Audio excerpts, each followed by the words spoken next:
겨울 끝자락.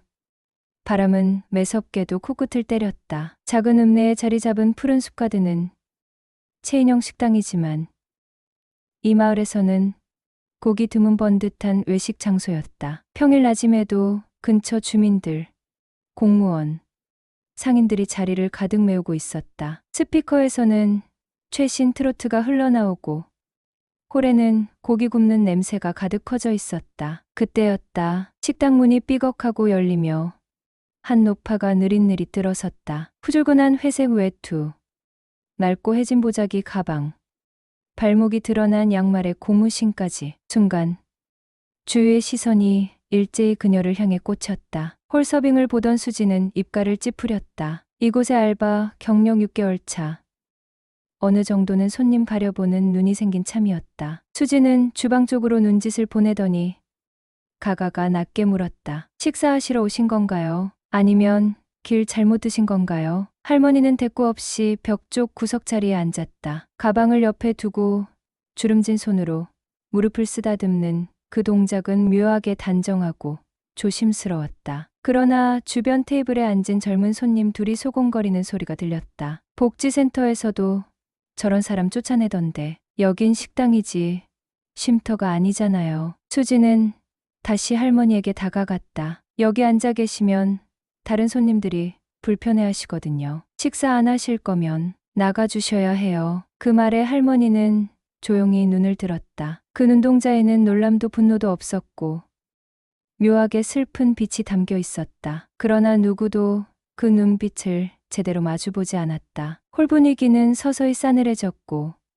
수지는 가볍게 할머니의 가방을 밀며 일어날 것을 유도했다. 바로 그 순간 식당 입구 쪽에서 누군가 황급히 뛰어들어왔다. 최 지점장이었다. 검정 코트를 걸치고 땀을 뻘뻘 흘리며 달려온 그는 안을 둘러보곤 할머니를 보자마자 그대로 바닥에 무릎을 꿇다시피 숙였다. 회장님, 이렇게 갑자기 오시면 어떡하십니까? 제가 모시러 갔어야 했는데. 수지는 얼어붙었다. 홀 전체가 숨을 삼킨 듯 조용해졌다. 수군거리던 손님들, 카운터에 있던 매니저까지 일제히 눈을 동그랗게 떴다. 그제서야 누더기 외투를 입은 할머니가 고개를 들었다. 그 얼굴은 낡고 주름졌지만 어디선가 본 듯한 위엄이 서려 있었다. 그녀는 가만히 입을 열었다. 음식 맛은 여전한가 보려고 온 거요. 너무 번잡한가 해서 좀 미안하구먼. 누구도 말을 잇지 못했다. 단 한마디로 분위기를 휘어잡는 힘. 그 힘은 돈도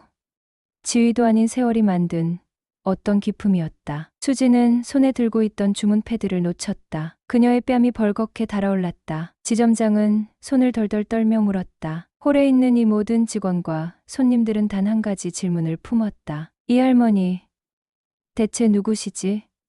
홀은 정적 속에서 웅성임으로 바뀌었다. 사람들은 서로 눈치를 보며 속삭이기 시작했다. 누더기 외투를 입은 그 할머니가 이 식당 체인을 만든 대주주라고? 그게 사실이라면 지금까지 그녀에게 보였던 무례함은 어떻게 설명해야 할까? 최 지점장은 허리를 90도로 숙인 채 조심스레 말을 이었다. 직원들이 할머님을 몰라 뵙고 무례를 범했습니다. 진심으로 사과드립니다. 할머니는 고개를 끄덕이지도 눈을 마주치지도 않았다. 그저 한참을 멍하니 창밖을 바라보았다. 오래된 나뭇가지에 바람이 걸려 흔들리는 소리가 묘하게 쓸쓸하게 들렸다. 수지는 난생 처음 느껴보는 당혹감을 온몸으로 느끼고 있었다. 머릿속이 하얗게 비어버렸고 그녀는 무의식 중에 뒤로 한 걸음 물러났다. 하지만 주변의 시선은 이미 그녀를 향해 있었다. 일부 손님들은 수근거림을 멈추지 않았다. 내가 아까 뭐랬어? 괜히 그런 말 하지 말라니까. 에이. 저 알바 큰일 났다. 수지는 손가락 끝이 차가워지는 걸 느끼며 입술을 깨물었다. 할머니는 천천히 몸을 일으켰다. 의자는 마치 무거운 짐을 내려놓듯 삐걱하고 소리를 냈다. 그녀는 낡은 가방을 집어들더니 주방 쪽으로 고개를 돌렸다. 예전에 여기 첫 가맹점 생길 때 직접 설계도 봐가며 만들었죠. 이 주방 동선 내 손에서 나온 겁니다. 아직도 메뉴에 순대국 있는 거 보니 마음은 그대로네요. 최 지점장은 손바닥을 쥐었다 폈다. 할머니의 눈빛은 멀리서 뿌연 추억을 끌어올리는 듯 한없이 깊어 보였다. 그러나 아무런 감정 표현 없이 그저 낮고 단정한 목소리로 마무리했다. 됐습니다. 음식 맛은 다음에 보기로 하고 이 식당이 앞으로 사람을 어떻게 대하는지 지켜보겠습니다. 그녀는 더 이상 아무 말 없이 식당을 나섰다. 문이 닫히는 순간 안에 있던 모두는 누가 먼저랄 것도 없이 숨을 내쉬었다. 잠깐의 침묵, 그리고 갑작스럽게 쏟아지는 지점장의 꾸짖음. 지금 이게 무슨 일이야. 대주주님을 거지 취급해? 서비스는 인격이야. 알바라서 책임 없다는 소리 하지 마. 내일 본사에 들어갈 준비들 해. 하나하나 보고하겠어. 수지는 뒤통수에 식은땀이 흐르는 걸 느꼈다. 그녀는 이제 단순한 실수를 넘어서 기업 전체의 존심에 상처를 낸 존재가 돼버린 것이다. 그리고 그녀의 뇌리엔 할머니의 마지막 눈빛이 자꾸 떠올랐다. 노여움도 비난도 없었지만 묘하게 마음을 찌르는 그 눈빛. 그날 밤 수지는 잠을 이룰 수 없었다. 무언가 단단히 잘못되었다는 것을 알았다. 하지만 그녀는 아직 몰랐다. 이 사건이 단순한 실수에서 끝날 일이 아니라는 것을. 그 할머니, 장옥분, 그녀가 누구인지, 어떤 길을 지나왔는지, 그리고 왜 하필 오늘 이곳에 다시 모습을 드러낸 것인지. 서울 강남, 대로변을 따라 늘어선 빌딩들 사이로 한 건물이 우뚝 서 있었다. 푸른숲 그룹 본사, 20년 전 작은 분식집에서 시작해 지금은 전국 200개 넘는 가맹점을 가진 외식 프랜차이즈 기업이었다. 그 이사회 회장실 문에는 누군가의 이름이 조심스럽게 각인돼 있었다. 바로 장옥분 회장. 하지만 그 이름을 아는 이들은 많지 않았다. 본사 직원조차도 그녀의 존재를 전설처럼만 들었을 뿐 직접 본 이들은 드물었다. 회사는 언제부턴가 젊은 CEO 중심으로 이미지 쇄신을 꾀했고 창립자의 이름은 조용히 뒤편으로 밀렸다. 그러나 그날 이후 모든 분위기가 달라지기 시작했다. 이사회 특별회의, 프로젝터 화면에 푸른 숲과 든 5호점, 고객 응대 이슈 보고라는 제목이 뜨자 실무진들의 얼굴이 긴장으로 굳어졌다. 최 지점장의 보고가 이어졌고 말미에 조심스러운 목소리로 덧붙였다. 그리고 그날 식당에 방문하신 손님은 우리 회사의 창립자이자 현 대주주이신 장옥분 회장님이었습니다. 그 순간 회의실에 있던 젊은 임원 몇몇은 표정을 숨기지 못했다. 장옥분, 이미 경영 일선에서 물러난 노인 하나, 사실상 아무 영향도 없을 줄 알았던 그녀가 왜 다시 나타났는가? 그리고 왜 직접 가맹점을 찾아간 것인가? 그 의문에 오래전부터 그녀를 보좌해온 법무 담당 오비서가 조용히 입을 열었다. 회장님께서 최근 주주총회에서의 변동을 감지하셨습니다. 그와 관련해 본사 경영과 서비스 실태를 직접 확인하신다며 아무에게도 알리지 않고 현장 점검에 나서셨습니다. 순간 회의실에 묘한 긴장감이 흘렀다. 그동안 새로운 이사진은 장옥분 회장의 침묵을 무관심이라 여겨왔다. 하지만 이제 그것이 관망이었음을 깨닫기 시작한 것이다. 한편 장옥분은 여전히 조용히 움직이고 있었다. 서울 변두리의 단칸방, 좁은 방 한켠엔 노란 포스트잇과 가맹점 지도, 각종 민원 파일이 빼곡하게 붙어 있었다. 그녀는 돋보기를 쓰고 작은 글씨를 천천히 짚으며 읽어나갔다. 이름 모를 직원들, 사라진 맛, 무시당한 손님들. 장옥분은 이 모든 것이 단지 직원 개인의 문제가 아니라 사람을 대하는 태도가 사라진 회사의 병이라 느끼고 있었다. 그녀는 조용히 중얼거렸다. 사람 먹는 집은 사람을 먼저 알아봐야지. 그날 밤 그녀는 오피서를 불렀다. 그리고 종이 한 장을 내밀었다. 이번엔 저기 가봅시다. 여기 가맹점 리스트에서 불만 제일 많은 곳. 사장 이름이 윤소라? 그 알바가 일하는 데라지요. 오비서는 망설임 없이 고개를 끄덕였다. 그리고 속으로 생각했다. 다들 잊었겠지만 이 회장님 절대 그냥 넘어가는 분이 아니시죠. 장옥분의 조용한 발걸음은 이제 첫 단추를 채운 셈이었습니다. 그녀가 다시 전면에 나선 이유는 단순한 감정이 아닌 자신이 만든 집의 초심을 다시 세우기 위한 싸움이었습니다. 새벽 5시 여명이 어렴풋이 깔린 골목길을 한 여인이 천천히 걸었다. 손에는 낡은 가방 하나, 어깨엔 오랜 세월이 내려앉은 듯 무거운 공기가 감돌았다. 장옥분 회장, 한때 전국에 이름을 날렸던 분식왕국의 설계자였지만 오늘은 그저 허름한 외투를 걸친 할머니일 뿐이었다. 그녀가 도착한 곳은 오래된 가맹점 하나였다. 푸른 숲 가든 3호점, 창이 뿌옇게 서린 가게 안에는 주인 윤소라가 분주히 준비 중이었다. 젊은 사장이었지만 이미 지쳐 보였다. 수십 통의 본사 공문, 줄어드는 매출, 매번 바뀌는 정책, 감당할 수 없는 무게였다. 그 모습을 유리창 너머로 조용히 바라보던 장옥부는 가게 문을 조심스레 밀고 들어갔다. 이른 아침이라 손님이 없었고 윤소라는 흠칫 놀라며 고개를 들었다. 어르신, 아직 오픈 전인데요. 장옥부는 익숙한 듯 자리에 앉았다. 메뉴판도 보지 않고 말했다. 순대국 하나. 괜찮죠? 이 집 육수.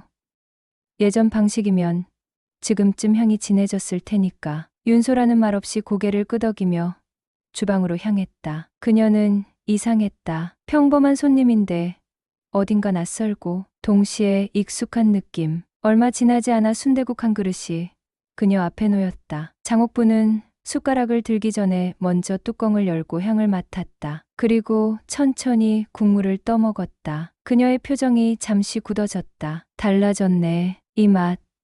예전 우리 방식이 아니네요. 그 말에 윤소라가 당황했다. 그게 본사에서 레시피를 바꾸라고 해서요. 원가 절감이랑 공정 일치 때문에. 장옥부는 고개를 끄덕였다. 그러면서도 조용히 한마디 덧붙였다. 사람 입맛이 공정처럼 찍어낼 수 있으면 이 가게에 이렇게 빈자리가 많진 않았을 거예요. 윤소라는 순간 눈을 피했다. 그 말이 틀리지 않았기 때문이다. 점점 고객은 줄었고 본사의 방침에 반발할 여력도 없었다. 그녀는 자신도 모르게 속을 털어놓기 시작했다. 레시피는 바뀌고 단가 맞추려면 재료도 바꿔야 하고 요즘은 진짜 손님이 뭘 원하는지도 모르겠어요. 그 말을 들은 장옥부는 조용히 웃었다. 그래서 내가 다시 돌아온 거죠. 손님 마음 먼저 보자는 초심. 다들 까먹은 것 같아서요. 그녀는 주머니에서 작은 노트를 꺼내 윤소라에게 건넸다. 거기엔 오래전 장옥분이 직접 만든 초창기 레시피가 적혀 있었다. 거칠고 낡은 손글씨지만 정성과 철학이 담겨 있었다. 이건 당신 같은 사장님이 남아있어서 아직 희망이 있다고 생각했어요. 윤소라는 아무 말도 하지 못했다. 그저 노트를 꼭 쥔 채 고개를 숙였다. 그리고 속으로 다짐했다. 이 노인의 정체가 누군진 몰라도 이 마음은 꼭 지켜야겠다고. 장옥부는 조용히 자리에서 일어나 다시 가게 문을 나섰다. 그녀의 뒷모습은 여전히 작고 느렸지만 그 안엔 무너진 것을 다시 세우려는 단단한 의지가 있었다. 본사 로비.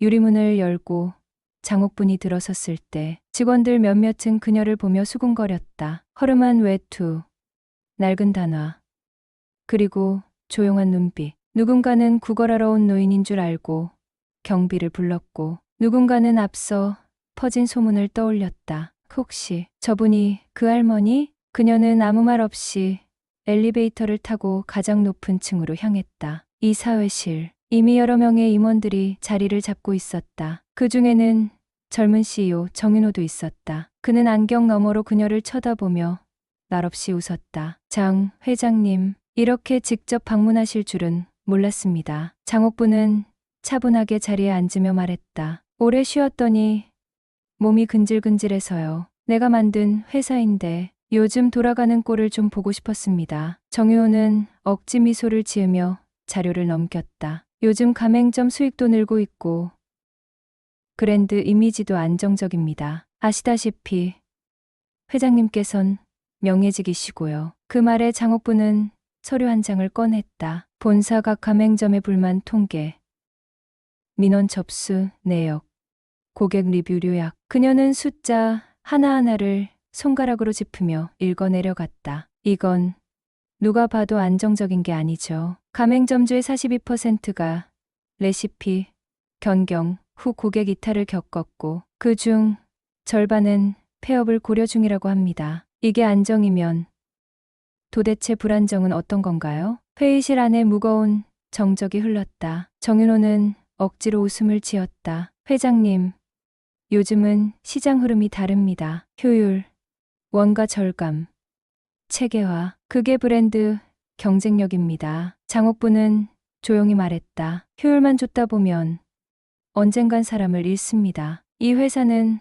사람 먹는 집으로 시작했죠. 한 그릇에 담긴 따뜻함으로 여기까지 온 겁니다. 그녀는 다시 서류를 들었다. 그리고 회의실 스크린을 가리켰다. 이건 효율이 아니라 착취예요. 가맹점주를 자영업자가 아니라 기계처럼 대하니까 손님도 떠나는 겁니다. 정윤호의 표정이 굳어졌다. 하지만 여전히 태연한 목소리로 말했다. 그래서 회장님께서 뭘 하시겠다는 겁니까? 그 순간 장옥부는 서류 하나를 꺼내들었다. 그건 주주총회 소집 요구서였다. 그녀의 이름 옆엔 놀랍게도 과반에 가까운 지분 보유 현황이 적혀 있었다. 내가 가진 주식 아직 꽤 되더군요. 침묵도 한계가 있어서 이제 목소리를 좀 내야겠다고 생각했습니다. 회의실 안의 공기가 바뀌었다. 그동안 은퇴한 노인으로만 여겼던 장옥분이 실제로 회사를 다시 움직일 수 있다는 사실에 임원들의 얼굴은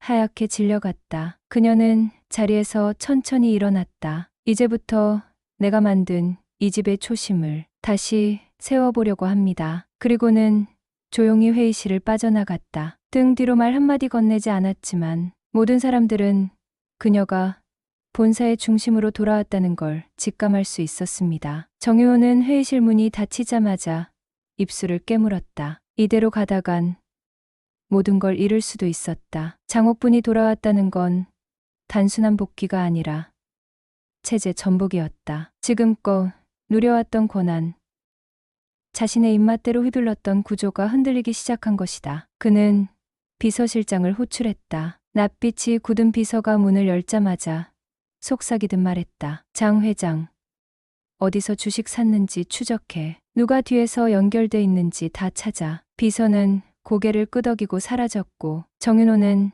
자신의 사무실로 돌아가자마자 책상 서랍을 열었다. 그 안에는 검은색 파일 하나가 있었다. 표지에는 불가피한 전략이라 적혀 있었다. 파일을 펼치자 장옥분과 관련된 수십 년간의 기록, 그녀의 딸, 손자, 과거의 사업 파트너들까지 정리된 문서가 빼곡했다. 그중 한 장, 오래된 사고 기록이 눈에 들어왔다. 이경자 2002년 본사 내 식중독 사고, 은폐, 처리 완료. 정윤호는 그 문서 위에 손가락을 올리고 낮게 말했다. 회장님이 돌아오시기 전에 다시 조용히 모셔드려야겠네요. 그의 눈빛은 서늘하게 가라앉아 있었다. 도덕 따위는 오래전에 내려놓은 눈빛이었다. 그 시각 장옥부는 혼자 사는 단칸방에서 손때 묻은 사진 한 장을 바라보고 있었다. 젊은 시절 함께 장사하던 남편과의 사진이었다. 지금은 세상을 떠났지만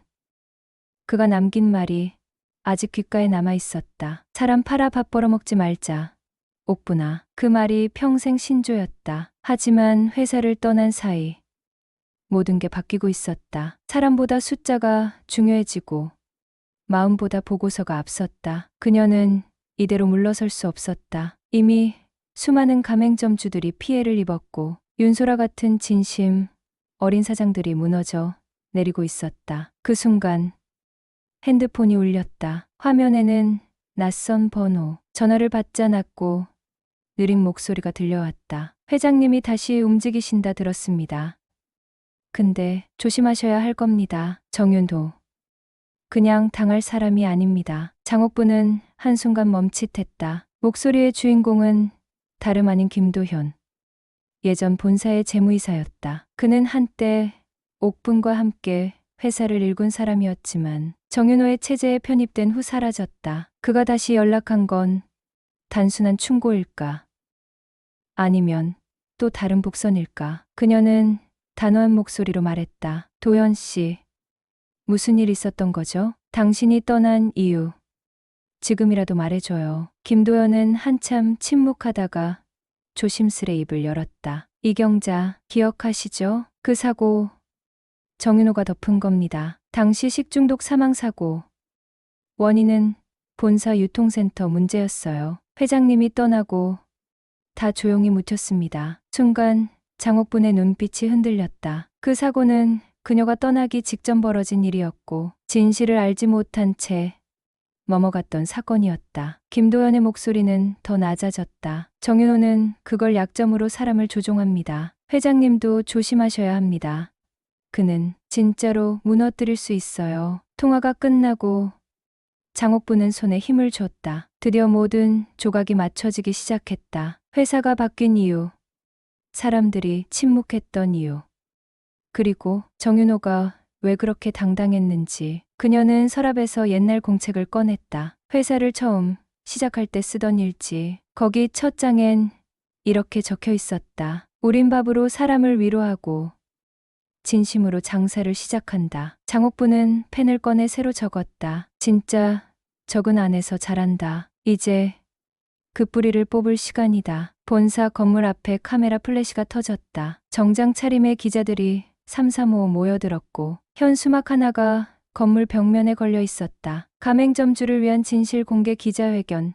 장옥분 치엔 회장. 정윤호는 14층 회장실에서 그 장면을 내려다보며 이를 꽉 물었다. 언론까지 끌어들이는 수는 생각지 못했다. 그녀가 단순히 돌아온 게 아니라 전면전을 선포한 것이다. 그 아래 장옥부는 조용히 마이크 앞에 섰다. 주름진 손에 들려있는 자료는 지난 5년간 정윤호 체제 아래 발생한 가맹점 분쟁, 내역, 유통마진 강탈 자료, 고객 피해 사례, 그리고 이경자의 식중독 사고, 은폐 정황까지 포함돼 있었다. 여러분, 저는 이 회사를 사람이 중심인 집밥집으로 시작했습니다. 그런데 그 진심이 수치로만 계산되는 구조 안에서 무너지고 있습니다. 기자들 사이에서 웅성거림이 일었다. 누군가는 벌써 녹음을 멈추지 않고 있었고 누군가는 슬며시 휴대폰을 꺼내 SNS 라이브를 켰다. 제가 들고 있는 이 자료는 지난 몇 년간 이 회사를 운영해온 방식이 어떤 식으로 사람을 지워왔는지 보여주는 기록입니다. 특히 2002년 식중독 사망 사고의 진실은 오늘 여기서 처음 공개됩니다. 그녀는 조심스럽게 이경자의 사진을 꺼냈다. 사망한 직원, 말단 식자재 관리부에서 일하던 젊은 여성. 그 죽음은 기록상 단순한 유통사고로 덮여 있었다. 하지만 이 사고는 내부 시스템의 부실과 책임 회피, 그리고 그걸 덮으려 한 사람들의 침묵 속에서 그대로 묻혔습니다. 이 말을 끝으로 기자회견장은 정적에 휩싸였다. 누군가 숨을 들이마셨고 누군가는 손을 떨며 질문지를 펼쳤다. 정윤호 대표가 이 사고와 어떤 관련이 있다는 말씀인가요? 장옥부는 잠시 침묵했다. 그 말의 무게를 스스로 다짐하듯 고개를 끄덕이고 입을 열었다. 당시 사고를 보고받고도 조치를 지시하지 않았고 관련 보고서를 은폐한 인물이 정 대표입니다. 그는 회사의 수익을 위해 사람 하나의 목숨을 거래한 겁니다. 그 순간 기자들 사이에서 셔터 소리가 연속으로 터졌다. 사건의 전말은 점차 퍼져나갔고 그 영상은 몇 시간도 지나지 않아 수십만 뷰를 돌파했다. 본사 회의실. 정효호는 이를 갈며 디서에게 외쳤다. 언론 대응팀 뭐해? 즉각 보도자료 내. 저건 명예훼손이야. 고소 준비해. 그 할머니 완전히 무너뜨려야 해. 하지만 비서는 망설이다가 작은 목소리로 말했다. 투자자 쪽에서 전화가 왔습니다. 지금 이 상황. 주가도 흔들리고 있고 지분 정리 요구할 수도 있다고 합니다. 정윤호는 머리를 쥐어뜯었다. 모든 게 망가지고 있었다. 통제하던 시스템, 조종하던 사람들, 그리고 그가 감춰왔던 진실까지. 그의 눈앞에 마지막 선택지가 남아 있었다. 이대로 밀어붙일 것인가?